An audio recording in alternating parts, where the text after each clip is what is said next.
Hello everybody, good morning. I hope आप लोग अच्छे होंगे। हम लोग स्टार्ट करते हैं फार्मास्यूटिकल केमिस्ट्री का। एक चैप्टर है major intra and extracellular electrolytes. हम लोग इसको पढ़ेंगे कि कौन कौन से इंट्रा एंड कौन कौन से एक्स्ट्रा सेलुलर इलेक्ट्रोलाइट्स हैं। तो हम लोग स्टार्ट करते हैं। Almost all of the body function need normal fluid and electrolyte balance. हमारे नॉर्मल बॉडी फंक्शन के लिए क्या आवश्यक है? Electrolytes and fluid. Normal fluids की आवश्यकता होती है एंड इलेक्ट्रोलाइट्स बैलेंस होना चाहिए हमारे बॉडी के फंक्शन के लिए। जैसे हमारा पीएच न बढ़े, ब्लड का हमारा जो सेल्स हैं वो श्रिंक ना करें, उनमें वाटर बना रहे, प्रॉपर फ्लूइड्स बने रहें। The body fluids are divided in various category.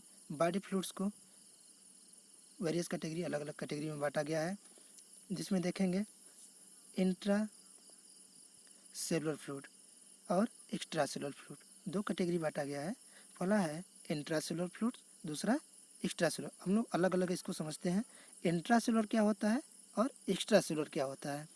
Intra cellular fluids वो फ्लूइड्स हैं जो किसी सेल्स को, सेल्स हो गया, सेल्स के मिड में पाया जाता है, सेल्स के बीच में पाया जाता है। सेल्स के बाहर नहीं बल्कि सेल्स के बीच में कुछ फ्लूइड्स पाए जाते हैं।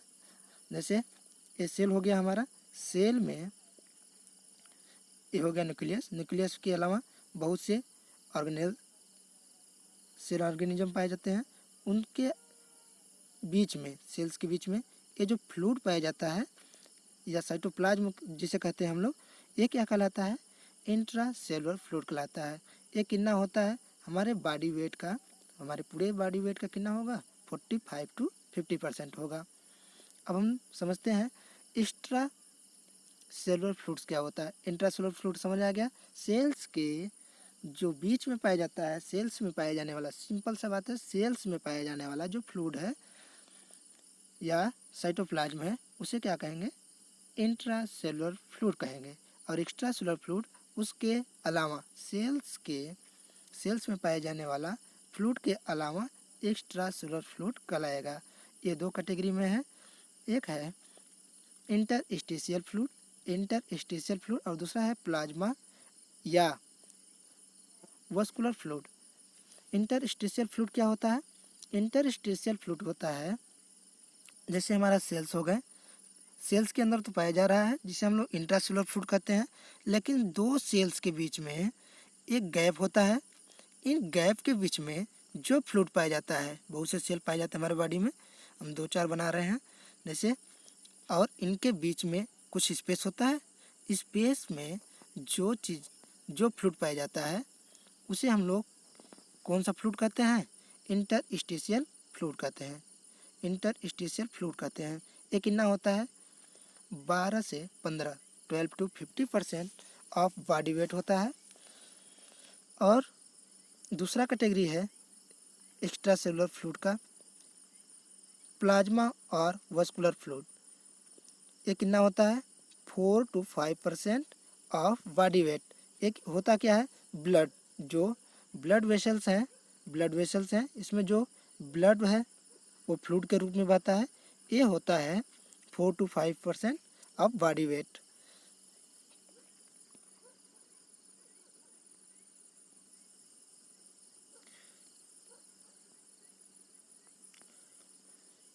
फिर देखते हैं हम लोग various type of cations and anions are present in body fluid.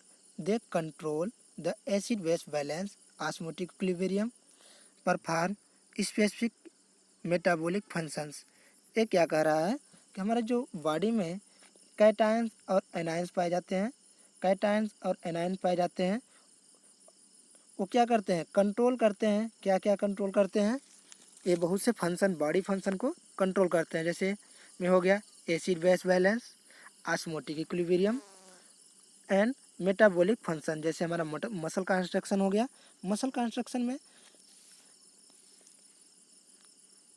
Ions क्या होते हैं, एक्सचेंज होते हैं, एक लेयर से दूसरे लेयर में एक्सचेंज होते हैं, जिसकी वजह से हमारा मसल कंट्रैक्शन। तो एक जो कैटायंस एनायंस एक्सचेंज से ही हमारा मेटाबॉलिक फंक्शंस बने रहते हैं। कुछ एक टेबल है जिसमें कुछ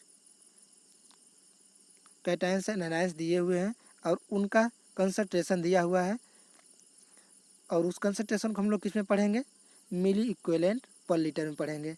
जैसे Na+ है तो प्लाज्मा में कितना है, 142 मिली इक्विवेलेंट पर लीटर है। प्लाज्मा में जो हमारा बॉडी फ्लूइड है 1 लीटर में 1 लीटर बॉडी फ्लूइड में हमारा जो प्लाज्मा होना चाहिए Na+1 प्लाज्मा में कितना होना चाहिए, 142 होना चाहिए। इंट्रास्टिशियल में कितना होना चाहिए, 145 होना चाहिए। इंट्रा सेलुलर में कितना हो चाहिए, 10 होना चाहिए। इसी तरह K+ कितना होना चाहिए, 4 होना चाहिए प्लाज्मा में। इंटरस्टिशियल में 4 होना चाहिए। इंट्रासेलुलर में 160 होना चाहिए। Ca+ कितना होना चाहिए प्लाज्मा में, 5 मिली इक्विवेलेंट पर लीटर होना चाहिए। इंटरस्टिशियल में 3 होना चाहिए और इंट्रासेलुलर में माइन्यूट होता है। फिर Mg2+ है मैग्नीशियम, 3 प्लाज्मा में 3 होना चाहिए। इंटरस्टिशियल में 2 होना चाहिए और इंट्रासेलुलर में 35 होना चाहिए। और इसके बाद एनायंस कुछ दिया हुआ है, कुछ एनायंस दिया हुआ है। इनका हमारे बॉडी फ्लूइड में कितना कंसंट्रेशन होना चाहिए, तो दे रहा है SCO3 27 प्लाज्मा में होना चाहिए। इंटरस्टिशियल में 30, इंट्रासेलुलर में 8। Cl- कितना होना चाहिए कंसंट्रेशन प्लाज्मा में, 103, इंटरस्टिशियल में 115 और इंट्रासेलुलर में 2। HPO4 कितना होना चाहिए प्लाज्मा में, 2 होना चाहिए। इंटरस्टिशियल में 2 होना चाहिए। इंट्रासेलुलर में 140 होना चाहिए। और SO4 कितना होना चाहिए प्लाज्मा में, 1 होना चाहिए, 1 milliequivalent per litre. And interstitial में कितना होना चाहिए, 1 मिली इक्विवेलेंट पर लीटर होना चाहिए। जो ये डाटा हम लोग पढ़ रहे थे नोट में देखिए क्या कह रहा है, the concentration is generally indicate in the milliequivalent per litre.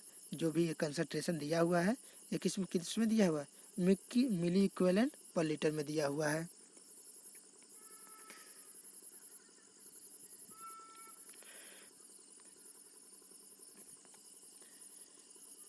फिर है नेक्स्ट आप physiological function of the major cations and anions. Physiological function cations और एनायंस क्या है, क्या फिजियोलॉजिकल हमारे बॉडी में कौन सा फंक्शन करते हैं, ये कैटायंस और anions. Various cations and anions present in the body fluid. हम लोग देख चुके हैं बहुत से बॉडी कैटायंस एंड एनायंस हमारे बॉडी फ्लूइड में पाए जाते हैं, अभी लिस्ट में देखे हैं। They are present in the ionically balance from the provide एक कांस्टेंट पीएच। जैसे हमारे बॉडी फ्लूइड्स हैं उनका क्या होना चाहिए, कांस्टेंट पीएच बना रहे और osmotic pressure of the body cells बना रहे। हमारे बॉडी सेल्स के जो सेल्स हैं उनका जो ऑस्मोटिक प्रेशर है वो समान बना रहे। So thanks all of you. हम लोग नेक्स्ट टॉपिक पढ़ेंगे नेक्स्ट वीडियो में,